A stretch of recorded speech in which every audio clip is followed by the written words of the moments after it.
There's no question that the Switch has become a reliable home for remakes and reinventions of games from previous systems, in particular from the various iterations of the Nintendo 3DS. Given the portable nature of the Switch, and the fact that it has managed to cultivate a pretty robust indie gaming space, it seems well suited to such updates. While not all of the upconverted games I've played in this generation have been winners, I'm usually able to understand why they may have had a previous following and were worth bringing to the Switch. However, having now spent some time with Guardians and Metal Exterminators S, I'll admit that in this case I'm a bit at a loss. Starting with what worked for me.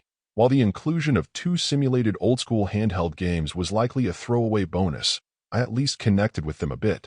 While not quite like any handheld I played back in my youth, I can still appreciate the care that went into making it look visually authentic and at least mostly control the same way such games would have. The fact that you can move a bit more quickly and easily than you would have at that time is a small detail, but on the whole, though these games aren't terribly deep, I appreciated their inclusion. Moving on to the main event, I really was left dumbfounded by it. Without the original title as a reference, I don't know whether the authentic experience was accurately depicted, but in any case I would best describe the action as janky if I were being generous. I'd like to say it's somewhere between a slasher and a beat-em-up in terms of the style of play, but I worry that would give it more credit than it's due. Your character's controls are sluggish and sloppy, making you feel quite incapable of fighting back against a variety of enemies that will pursue you while you try to complete mission objectives like popping balloons.